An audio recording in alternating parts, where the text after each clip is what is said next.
Hello friends, मेरा नाम है महिमा भाटिया और मैं हूँ तक्षशिला एजुकेशन से। देखो, आपका क्लास 12th में टर्म 2 में डेथ ऑफ अ पार्टनर में एक ही टॉपिक आ रहा है कि प्रॉफिट हमें कितना देना है जिस पार्टनर की डेथ हो गई है। तो उस टॉपिक को हम यहाँ पे डिस्कस करने वाले हैं और हम देखेंगे उसके ऊपर एक दो क्वेश्चन जिसके बाद आपका ये टॉपिक लगभग पूरा हो जाएगा। तो हम पहले देख लेते हैं कि profit in case of A death of a partner. जो डिसीज पार्टनर है, डिसीज पार्टनर का मतलब होता है कि जिस पार्टनर की डेथ हो गई है तो उसको is eligible to share profit up to the date of his death, यानी कि जब तक वो जिंदा रहा है तब तक का ही प्रॉफिट उसे मिलेगा। तो हम ये जो एसर्टेन कर सकते हैं यानी कि पता लगा सकते हैं, वो दो तरीके से पता लगा सकते हैं, या तो टाइम बेसिस के हिसाब से या फिर तो टर्नओवर बेसिस के हिसाब से। देखो, हम क्या करते हैं कि पहले इसके ऊपर एक क्वेश्चन कर लेते हैं, तो उसके बाद हम जब थ्योरी समझेंगे तो हमारे लिए ईजी हो जाएगा। ठीक है, तो इस क्वेश्चन को बहुत आराम से देखना। जो हमारा रमन दमन और करण का क्वेश्चन है, रमन दमन और करण है, ये 3-1 में प्रॉफिट लिया करते थे। कैसे लेते थे? 3-1 में। और फिर दमन की डेथ हो जाती है 30 जून को। ठीक है, दमन की कब डेथ हो जाती है? 30 जून को डेथ हो जाती है। और रमन और करण भी ये सोचते हैं कि चलो दमन तो चला गया, हम जो है कंटिन्यू रखते हैं business, continue the business. Share of the profit and loss of the deceased partner from the beginning of the year up to the date of the death was to be determined on the basis of the last year profit। मतलब कि जितना हमने last year profit कमाया है उसके अंदाजे से हम इस साल का प्रॉफिट हम देखने वाले हैं कि हम दमन को कितना देंगे। देखो, ये बात आपको बहुत आसानी से समझ आ जाएगी इस डायग्राम से। तो क्या होगा कि 1 अप्रैल 2019 पिछला साल शुरू हुआ होगा और ये वाला साल जो चला होगा पिछला साल 31 मार्च 2020 तक चला होगा। ठीक है, और जो इस बार भी ये 31 मार्च 2021 तक चलेगा। ठीक है, लेकिन क्या होता है कि बीच में 30 जून को दमन की डेथ हो जाती है। तो हमने क्या बोला कि जब भी हम टाइम बेसिस के हिसाब से निकालते हैं तो वो लास्ट ईयर के प्रॉफिट से अंदाज़ा लगा के निकालते हैं। तो इन्होंने हमें दे रखा है कि जो लास्ट ईयर है ना, पिछले साल हमने प्रॉफिट कमाया था 3,60,000 का। ठीक है, तो पिछले साल ये 12 महीने में 3,60,000 कमा सकते हैं। तो इस बार कितना इसे मिलने वाला है? देखो, जो पार्टनर की डेथ हुई है वो इस साल उसने कितना काम किया है। अगर हम देखें तो अप्रैल, मई और जून, इसने 3 महीने काम किया है, तो उसे हम 3 महीने का प्रॉफिट देंगे।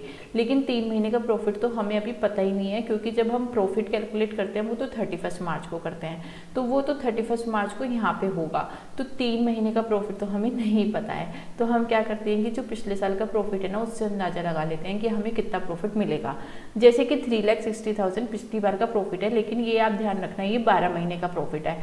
तो हमें क्या करना है कि 3 महीने का निकाल लो। तो जो अगर आप इसको कैलकुलेट करोगे 3 4 जा और 4 9 जा 3,60,000, तो 90,000 का प्रॉफिट हुआ है 3 महीने का। ठीक है, 90,000 का प्रॉफिट हुआ। और उसके बाद क्या करेंगे हम कि जो दमन है, दमन का शेयर ले लेंगे, क्योंकि ये जो 90,000 का प्रॉफिट है ये 3 महीने का तो आ गया, लेकिन ये प्रॉफिट तो तीनों को लेना है, रमन, दमन और करण को। लेकिन हमें क्या करना है? सिर्फ दमन का निकालना है। तो दमन का अगर हम निकालें तो ये 30,000 का आ रहा है कैलकुलेट करके 2/6, क्योंकि दमन का जो रेशो है वो 2/6 है। तो 2/6 करके 30,000 आ रहा है। तो दमन को हम कितना प्रॉफिट देने वाले हैं? 30,000 का प्रॉफिट देने वाले हैं। दमन को कितना प्रॉफिट देने वाले हैं? 30,000 का प्रॉफिट देने वाले हैं 3 महीने का।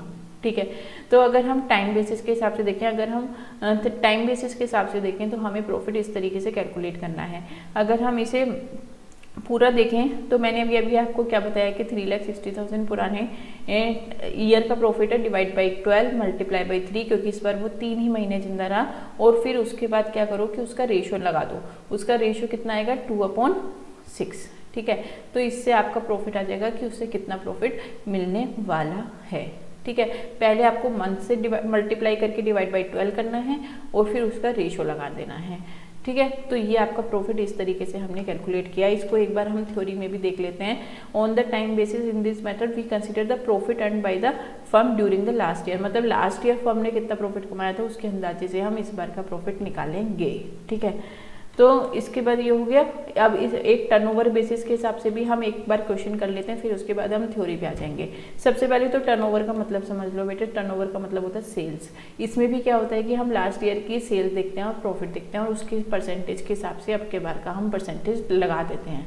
ठीक है। तो एक बार एक क्वेश्चन करेंगे तो हमें ज़्यादा समझ में आएगा। ABC जो है वो 2-1 में लेते थे। ABC are sharing profit 2-1। B died on the 30 June. इस बार भी 30 जून को बी की डेथ हो जाती है। Books are close on the 31 March. बेटे नहीं भी बोलते तो भी हमें क्या करना था, 31 मार्च को ही हम क्लोज करते हैं। तो sales for the year ended 31 March 2020 was 3 lakh. ये बात आप ध्यान देना, 31 मार्च 2020 को जब सेल्स ईयर खत्म हो रहा है तो उस साल की कितनी है, 3 लाख। ठीक है।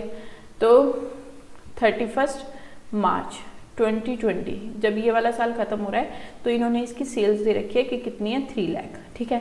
तो हमें पता है कि ये साल शुरू कब हुआ होगा, 1 अप्रैल 2019 को ये वाला साल शुरू हुआ होगा। तो पिछले साल की इन्होंने सेल्स दे रखी है। And sales of the 1 lakh amounted between the period 1 April 2020 to 30 June. ठीक है। यानी कि जो जब तक वो उसकी डेथ नहीं हुई है 30 जून को, तब तक की सेल्स दे रखी है। सेल्स इस साल की 3 महीने की कितनी है, 1 लाख। पूरे साल की सेल नहीं है कि केवल 3 महीने की सेल है। Profit for the year ended 31 March 2020 was 30,000। पिछले साल का प्रॉफिट कितना है, पिछले साल का प्रॉफिट है 30,000। ठीक है। अब हमारा मकसद क्या है, हमारा मकसद है कि ये जो 3 महीने हैं इसका प्रॉफिट हम निकाल ले ताकि हमें पता चल जाए कि बी को हमने कितना प्रॉफिट देना है। ठीक है। तो हम क्या करते हैं ना, पिछले साल के प्रॉफिट की पहले देख लेते हैं कि पिछले साल हमने कितना प्रॉफिट कमाया था, इतनी सेल पे इतना प्रॉफिट कमाया था, तो हम परसेंटेज निकालते हैं। ठीक है। तो पिछले साल जो है 30,000 प्रॉफिट कमाया था, कितने सेल पे, 3 लाख की सेल पे। तो इंटू अगर हम 100 कर दे तो हमें परसेंटेज निकल जाएगी। परसेंटेज कितनी आ रही है, 10% आ रही है। ठीक है। तो यहाँ पे जो है 1 लाख की सेल हुई है तो ये कितना हुआ, 10%। तो कितना हुआ, 10,000। बहुत आसानी से निकाल लिया। पिछले साल का हमने क्या किया कि पहले हमने देखो फॉर्मूला क्या बना, प्रॉफिट अपॉन सेल इनटू 100।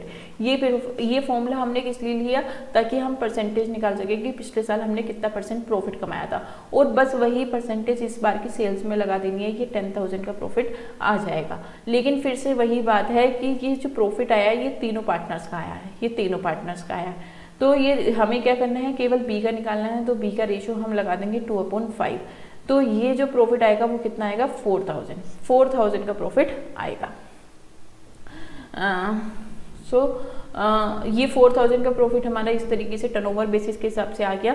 एक बार हम थ्योरी में देख लेते हैं टर्नओवर बेसिस के हिसाब से क्या होता है। We consider the profit and total sales earn during the last year. इसके अंदर हमने क्या देखा कि पिछले साल का प्रॉफिट और पिछले साल की सेल्स कितनी होगी, और उसकी परसेंटेज लगा के हमने इस बार वो वाली परसेंटेज लगा के इस बार का प्रॉफिट हमने निकाल दिया। लेकिन याद रखना कि जितना शेयर उसका है वो भी निकालना जरूरी है। ठीक है।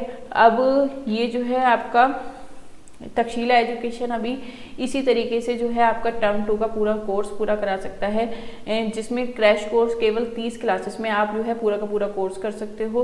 केवल 30 बच्चे बैठे होंगे उसके अंदर, ताकि आप इंटरेक्टिव डाउट क्लासेस अपनी ले सको। और उसके अंदर हम मॉक टेस्ट पेपर भी करेंगे। तो बहुत ज़्यादा प्राइस भी नहीं है, 1200 रुपये में आपका पूरा कोर्स हो रहा है। 30 दिन का कोर्स ओनली 1200 रुपये में। तो आप अगर ज्वाइन करना चाहते हैं तो एक बार डेमो ले लेना, इस नंबर पर कॉल करो। और मैं आपसे मिल रही हूँ अगली वीडियो में। Sign up Takshashila education, discover your best. Bye bye.